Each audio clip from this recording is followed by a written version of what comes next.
Hello, good morning. Happy Friday. Bisperas sa weekend mga igsoon, no? So we thank the Lord for again a new and a beautiful sunny, not so sunny morning. Kay ani ana sab kata karon, we are kicking and alive. Nya mo adto na sa tas trabaho. But before anything else, before ta matong trabaho, devotional sus ta. Ang ato ang devotional karon gikutlo gikan sa Genesis 2, 8 ngadto sa 9 o 3, 1 to 6. Medyo taas-taas no, but bear with me. Genesis chapter 2 verse 8 to 9 o ipadayon ta sa Genesis 3, 1 to 6. Okay, ingon sa Genesis 2, 8, 9, now the Lord God had planted a garden in the east, in Eden, and there he put the man he had formed. The Lord God made all things, or all kinds of trees grow out of the ground, trees that were pleasing to the eye and good for food. In the middle of the garden were the tree of life and the tree of the knowledge of good and evil. So padayon ta sa Genesis 3, 1 to 6. Now the serpent was more crafty than any of the wild animals the Lord God had made. He said to the woman, "Did God really say you must not eat from any tree in the garden?" The woman said to the serpent, "We may eat fruit from the trees in the garden, but God did say, you must not eat fruit from the tree that is in the middle of the garden, and you must not touch it, or you will die." So ingon pa magpadayon, "You will not certainly die," the serpent said to the woman, "for God knows that when you eat from it, your eyes will be opened, and you will be like God, knowing good and evil." When the woman saw that the fruit of the tree was good for food and pleasing to the eye, and also desirable for gaining wisdom, she took some and ate it, and she also gave to her husband who was with her, and he ate it. So, salamat sa pulong sa Dios nga nagapalig-on kanato karon nga kabuntago, no? So and the rest of the story, dito ang kapukanan sa tawo, no? The man and the woman ultimately disobeyed the mandate or the instruction of the Lord, so that gi-close sa ilaha ang Garden of Eden, and they were driven out.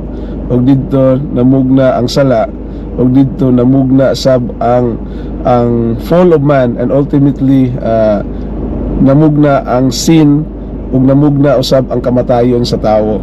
So sa ato nga kinabuhi mga igsuon, makita gyud nato nga there are always kanang lami nga mahitabo, no? There is always a pleasure, then there is always a tragedy that will happen. So ginaingon dito, there is a beauty out of the tragedy. Unang-una, ang plano sa Dios, nindot kaayo sa tawo. It started with a beautiful Garden of Eden. Everything was provided, food, ilahang entertainment. Makita na ko nga vividly nga kung naka-appreciate ta sa high definition television, there is in the Garden of Eden, all highly defined things are there, no? Nindot nga view, nindot nga mga tanom, nindot nga mga animals, and the food is also provided in that in the Garden of Eden. Pero tungod sa disobedience sa tao, nag-close ang door ni ana mga igsoon. Tragic moments can happen in the beautiful places, no? Just like giingon dito sa atong nabasa mga igsoon. So pero maingon usab nato mga igsoon nga kung ang tragedy nangyari sa pinaagi sa tawo mga igsoon, tungod kay nagpatintal man, no, ang una nga mga katawhan, sila si Adan ug si Eva, and because of that disobedience, sin nigawas sa kalibutan, ug ultimately death ang gipataw ni ana mga igsoon. But there is also another man, no? So tao ang gigamit, no, para mapukan ang katawhan.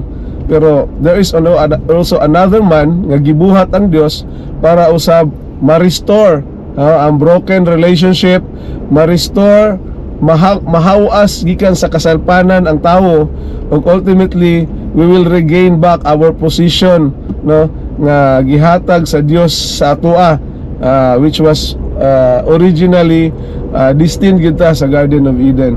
And this man is in the name of our Lord Jesus Christ, no? Si Lord Jesus Christ, siya ang muhawas kanato gikan sa kasaypanan through the salvation and grace nga iya nga gi-offer, ug siya usab maghatag og kabag-uhan sa ato nga kinabuhi, no? Dunay mga kondisyones mga igsoon, dawaton nato dawaton nato ang kaluwasan nga gihatag og ipaambit sa ato ang Ginoong Hesukristo. And we proclaim His Lordship, His Kingship in our lives. So sa dihang madawatan na nato ang ato ang Ginoong Hesukristo, no, gi-offer niya ang iyang kinabuhi for our sins, no? Tungod kay that tragedy nga nangyari sa Garden of Eden, usa ka dako kuto nga trahedya sa kinabuhi sa katao. Imagine we were destined to live perpetual life, everlasting life with our God. But because of disobedience, because of that fall, nalimitahan ang kinabuhi sa tao, no? So imagine imbis everlasting imong life diri sa kalibutan, ang tao sa karon nga kuan kanang activity sa tao, no, dugay matulog, lami pa kayo ang pagkaon, pero may nga kuan humba palami nga tamisod ang atong ginakaon, labing taas na 65, 70, grasya na lang ang 80. So ultimately doon naging katapusan ang tao. That is the physical death na na-experience sa tao. Before wala magi kamatayon, no, kay we are our body is wala pa makurap. Now we are having a corruptible body. So mao na there are two death nga gipahamtang sa atoa tungod kay natawo man ang sala, the physical death and the spiritual death. Ang spiritual death mga igsoon ang grabe, no? Dito there will be a total destruction gyud sa ato ang kinabuhi nga we will suffer in hell, no? Kay tungod sa atong pagpakasala. But God also devised ways to restore us out of that predicament na gibuhat sa tao, out of that decision to disobey God. Nagpakatao ang Dios, no? Gikan sa Dios, nagpakatao siya, He became flesh and dwell among us. O ultimately gi-offer niya iyang kaugalingon, death, kabayaran sa ato ang mga sala tungod kay kita nakasala man, and that the punishment, no, ultimate punishment of sin is also death. Pero wala sa ato ang kamatayon mga igsoon, no? A man need to die because of our sin, and that is our Lord Jesus Christ. So the salvation is on our Lord Jesus Christ, no? Ang atong mga pagpamuhat nga kanang mamuhat kita og maayo, it is not to restore us, no? Kawang ang ato ang pagbuhat og ayuhan mga igsoon, tungod kay ang atong kaayuhan trapo lamang kana sa atubangan sa Dios. We need a Savior by the name of our Lord Jesus Christ. So kung na-establish na nato sa atong kaugalingon nga doon na tayo Savior, we just need to accept the Lordship of our Lord Jesus Christ. We need to accept His salvation para madawatan nato.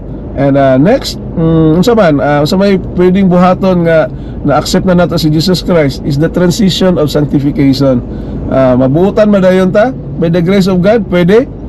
But the transition is a very exciting mga igsoon, no? Ang atong mga sala dahan-dahan na nato nga kuanon kanang dili na taganahan because we are in the process of sanctifying, no? Pinaagi sa ato ang buhi nga Dios. Sala nimo pulo ka buok, tapos nahimo na lang 7 next week. That's by the grace of God. Slowly gina-sanctify kita, gi-made into perfection. So salamat sa Dios ni ana, no? Sometimes kanang we just need to say yes for the beauty that will come next, no? Dako kayo og suliran ang tawo tungod sa pagiging magbalapaso niya, but God unlock also a solution to it. So salamat sa Dios ni ana, ug kita magapadayon kita mga igsoon, kita mga linuwas na ni Kristo. Dili kita mohunong, no, just like ani nga platform, just ani nga Facebook, ani nga YouTube, i-proclaim nato ang kaayo sa Dios. Kaayo lang mga igsoon is enough, and a testimony sa imuhang nadawatan nga kaayo. Ako mismo palahubog man ko sa una na ako'y mga kauban di karon nga nagpaminaw, buhi gyud mo saksi nga nagdula pud ko sa kalayo sa una, but you can bash me, but the truth is that God has already transformed me, no. Naagyoy chance of redemption mga igsoon. I also believe in that, na pinaagi sa ato ang Ginoong Jesucristo magkaroon kita kabag-uhan, not in our effort tungod kay magunsa man si Bong, no. Pride will come out of me. Mao gyud ay very dangerous, no. Nga usahay i-claim nato ato ang pagkabuotan ng pagkamaayo, but the changes that comes to a person i-attribute gyud na niya sa ato ang buhi nga Dios, no. Siya lang yun ang makapa-transform ka nato. We just need to say yes, no. Yes, Jesus, I accept you, and right now I allow you to control my life, no. Ang ato ang pagdumala sa atong kaugalingon, dili na, kontrolado na ta sa ato ang buhi nga Dios, kontrolado na ta ni Ginoong Jesucristo, and our transformation is attributed to that, not our own mga igsoon. So pasalamat kita, no, kay through man nagkaroon kita og fall, nagkaroon og kanang tragedy, but through a certain man named Jesus Christ usab nagkaroon kita og kaluwasan. So salamat ni ana, no. Daghan patag gusto nga i-discuss pero limitado lang atong time. So maayong buntag mga igsoon, ug unta ang Dios nato nga gamhanan sa tanan, mo tag-iya sa atong kinabuhi, ug mausay pasukaranan sa atong pagtuo. Dios nga nagahatag kanato og mga pagsulay, ug Dios usab nga nagahatag kanato og way out sa ato ang mga trials, ato ang mga trahedya nga nadagatan sa atong kinabuhi because of the decisions nga ato ang nabuhat usab. Salamat ni ana kay kita naluwas, no. Daghang kitag mga mga testing, mga trials, mga practical applications sa atong kinabuhi. Usahay tagaan kita og maayong panginabuhi, gaan kitag maayong negosyo, but sometimes we fail to decide also nga because sa atong negosyo, because sa kadaghan na sa atong kwarta, mahadlok naman kita mogawa sa balay, unya mahadlok naman po ta nga mo absent sa ato ang trabaho, o mo absent sa ato ang negosyo, nga even the Sunday service o worship dili na ta makasimba.